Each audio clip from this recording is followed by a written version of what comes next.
Jika kebanyakan pemain sepak bola asal Brasil berasal dari keluarga yang tidak mampu, Ricardo Isaacson dos Santos Leite, atau yang lebih dikenal dengan Kaká, mempunyai latar belakang yang berbeda. Ia berasal dari keluarga yang berkecukupan dan berpendidikan. Ayahnya adalah seorang insinyur dan ibunya merupakan guru sekolah dasar di Brasil. Akibat dari kondisi latar belakang yang berbeda tersebut membuat Kaká tidak seperti kebanyakan pesepak bola Brasil yang bermain sepak bola di jalanan. Kaká langsung dimasukkan oleh orang tuanya ke Akademi Sepak Bola Sao Paulo atas usulan seseorang yang melihat bakatnya. Selain itu, Kaká juga termasuk ke dalam pesepak bola yang sempat mengenyam pendidikan cukup lama. Terhitung selama 11 tahun Kaká pernah menempuh pendidikan di Brasil. Namun, walaupun memiliki latar belakang yang berbeda dengan para pemain Brasil pada umumnya, Kaká tetap mampu menahbiskan dirinya sebagai salah satu pesepak bola terbaik yang pernah dilahirkan di negeri Samba tersebut.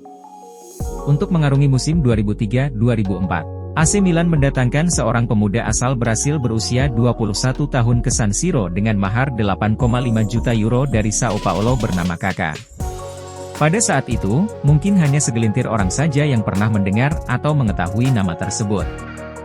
Karena saat itu ia merupakan bagian dari timnas Brasil di Piala Dunia 2002. Kaká datang ke Milan di saat mereka baru saja meraih gelar Liga Champions 2002-2003. Dan kondisi skuad Milan pada saat itu sudah dipenuhi begitu banyak pemain bintang.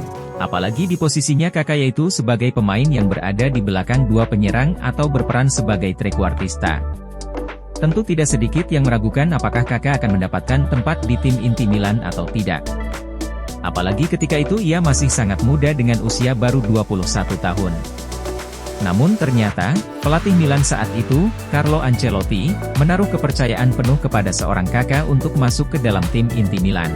Kaká berhasil membawa Milan menjuarai Liga Champions 2006-2007 di saat banyak orang meragukan kualitas Milan pada saat itu yang ditinggal Shevchenko dan dihuni oleh para pemain yang sudah cukup tua untuk seorang pesepak bola.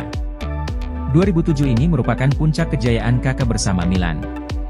Sebab, ia berhasil meraih semua gelar penting dari setiap kompetisi yang diikutinya bersama Il Diavolo Rosso, kecuali Coppa Italia.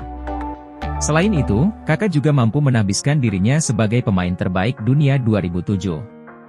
Ia berhasil menyabet gelar pemain terbaik dunia FIFA dan Ballon d'Or.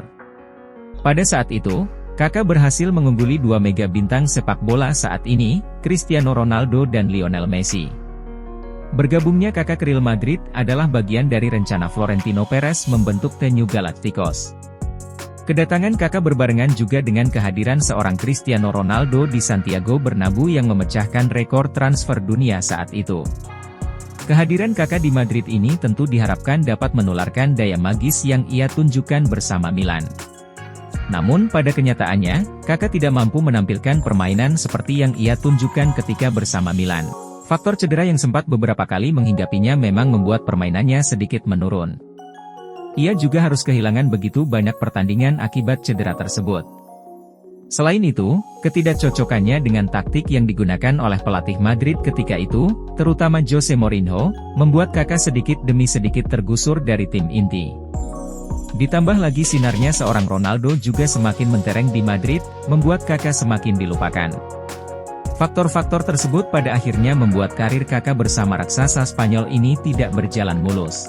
Harapan terhadap dirinya agar tetap mampu menunjukkan kemampuan seperti di Milan tidak pernah terwujud. Hingga akhirnya pada 2013, Kaká memutuskan untuk kembali ke Milan. Walaupun pada saat bersamaan Madrid mendatangkan pelatihnya ketika di Milan, Carlo Ancelotti, kembalinya Kaká ke San Siro tidak bisa dicegah.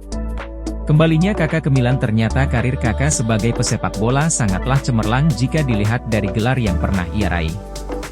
Bisa dikatakan semua gelar bergengsi yang ada di sepak bola sudah ia raih. Gelar juara Serie A, La Liga, Liga Champions dan Piala Dunia bersama timnas Brasil adalah buktinya. Tidak membuat karirnya membaik. Ia gagal mengangkat Milan yang sedang terpuruk ketika itu. Ia pun hanya bertahan selama semusim saja di kesebelasan yang membesarkan namanya tersebut.